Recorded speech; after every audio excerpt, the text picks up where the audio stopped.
আজকে আপনাদের সাথে খুব ইম্পর্ট্যান্ট একটা কথা শেয়ার করতে এসেছি, যেটা প্রত্যেকের লাইফে কিছু না কিছু সময় ঘটে থাকে এবং প্রত্যেকটা মানুষ লাইফে এই ব্যাপারগুলা ফেস করে।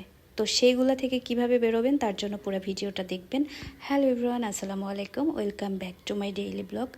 আশা করি আমাকে যেখান থেকে দেখছেন সবাই ভালো আছেন এবং সুস্থ আছেন।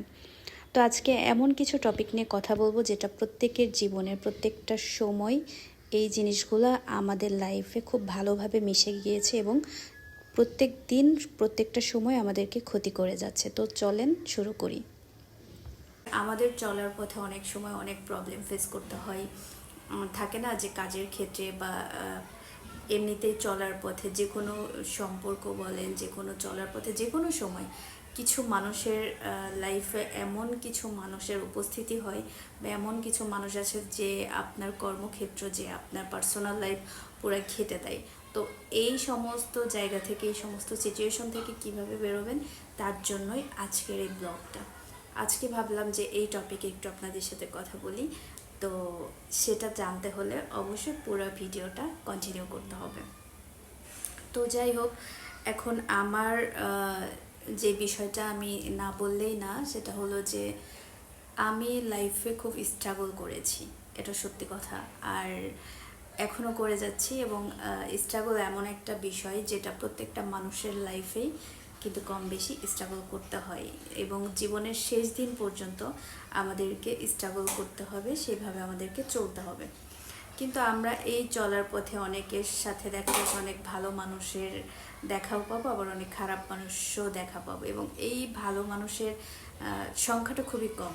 কিন্তু ভালো মানুষের মুখোশ ধরে খারাপ মানুষের সংখ্যাটা হাজার হাজার গুণ বেশি থাকবে। যারা দেখবেন যে আপনার মনে হবে যে আপনার প্রচণ্ড ভালো চায়, আপনার জন্য প্রে করে, সবসময় আল্লাহর কাছে দোয়া করে, আপনার জন্য ভালো দেখায়, আপনার মানে অ্যাক্টিং যাকে বলে, ওভার অ্যাক্টিং কখনো কোনো কিছুর জন্য ঠিক না। যখন দেখবেন একটা মানুষ আপনার ফ্যামিলির থেকে, আপনার মানে মায়ের থেকে, আপনার হাজব্যান্ড ওয়াইফ সবার থেকে যেই মানুষটা আপনার বেশি ভালো চাই, একটা থার্ড পারসন, সেই মানুষটা আর যাই হোক না কেন কখনো ভালো হতে পারে না। কথা বলে না যে মায়ের থেকে মাসির দরদ বেশি, এই বিষয়টা ঠিক সেরকম। তো এরকম কিছু মানুষের সম্মুখীন আমাদের চলার পথে হতে হয়। সেটা হলো যে আমরা তো অনেক ক্ষেত্রে দেখা যাচ্ছে এই মানুষগুলার ফাঁদে কেন পড়ি, কারণ আমরা বেশি ভালো মানুষই দেখাতে যাই। আর এই বেশি ভালো মানুষই দেখাতে গিয়ে বা বেশি নরম হতে গিয়ে বা বেশি কোমলতা দেখাতে গিয়ে একটা মানুষকে হেল্প করতে গিয়ে তখন দিন শেষে আমরা আমাদের নিজের ক্ষতি করে ফেলি। আর এটা একটা মানুষের জন্য ভীষণ ভীষণ ভীষণভাবে মানে খারাপ। তো আমি এরকম একটা সিচুয়েশনে পড়েছি। আমি আমার লাইফে একটা মানুষকে প্রচণ্ডভাবে হেল্প করেছিলাম।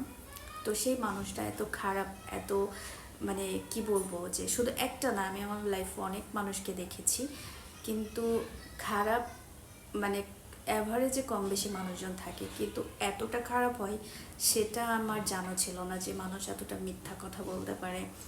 ইভেন মিথ্যা তো পরের বিষয়, থাকে না যে একটা মানুষের সাথে আপনার একটা সম্পর্ক আছে বা কোনো কিছু আছে, সেটা শেষ হয়ে যাওয়ার পরে সেই মানুষটা আপনার ক্ষতির কারণ হবে, এটাই তো সব থেকে ভয়ঙ্কর বিষয়, তাই না? তাই চলার পথে আমার কাছে যেটা মনে হয় যে জীবনে যদি এগোতে হয় বা জীবনে যদি সাকসেস পেতে হয়, জীবনে ভালো থাকতে হয়, তাহলে না কখনো কারো থাকে না যে অনেক উপকার করা যাবে না, আবার অনেক ক্ষতিও করা যাবে না। অ্যাজ ইউজুয়াল নিজের মতো করে থাকতে হবে। তবে হ্যাঁ, উপকার কেন করা যাবে না, ডেফিনেটলি করা যাবে। একটা আননোন পারসনকে দেখা যাচ্ছে যে উপকারটা করা যায়, বা একটা মানে পরিচিত মানুষকেও উপকার করা যায়, কিন্তু সেটা হলো কোনো সম্পর্কে আবদ্ধ হয়ে না। একটা থার্ড পারসন হিসেবে সে প্রবলেম আছে, তাকে যতটুকু হেল্প করা যায় সেটা ঠিক আছে, কিন্তু ওই মানুষটার ভালো মন্দ দেখাশোনা, খাওয়া দাওয়া ইত্যাদি ইত্যাদি আপনি যখন প্রত্যেকটা দায়িত্ব নিয়ে নেবেন না, তখন ওই মানুষটা আপনার উপর ডিপেন্ডেন্ট হয়ে যাবে। যখন সেটা পাবে না, সেটা সাপের থেকেও ভয়ানক হয়ে যাবে। কারণ এই মানুষগুলো যে কতটা খারাপ, মানে এই মানুষগুলোর মানে দিন শেষে যে কীভাবে আয়নার সামনে দাঁড়ায় আমি জানি না। যাই হোক, এই টপিক নিয়ে পরে কখনো একদিন আপনাদের সাথে শেয়ার করব, কারণ লং ভিডিও হয়ে যাবে।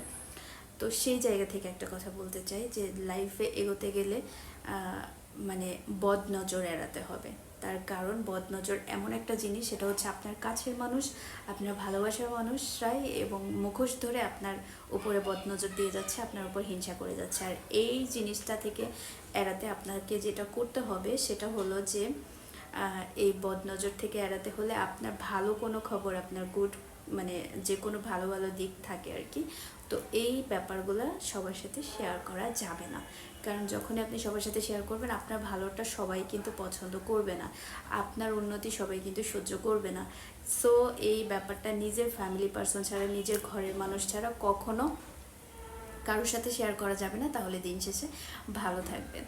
তো এই জিনিসগুলো আসলে আমাদের প্রত্যেকটা মানুষেরই মেনটেন করা উচিত। তার কারণ এই ব্যাপারগুলো যদি আমরা মেনটেন না করি, তো তখন আমরা এমন একটা পর্যায়ে পৌঁছিয়ে যাই যেখান থেকে মানে কি একটা অবস্থা হয়, লাস্ট পর্যায়ে অনেক সময় ডিপ্রেশনও হয়, অনেক সংসার নষ্ট হয়ে যায়, অনেক কর্মক্ষেত্র নষ্ট হয়ে যায়, অনেক সংসারে অশান্তি হয়, মানে প্রত্যেকটা জিনিসই খুব খারাপ। আপনার কাছের মানুষগুলোই কিন্তু নজর দিয়ে থাকে বেশি করে। তাই যে কোনো কিছু, যে কোনো জিনিস দেখানো একদমই উচিত না।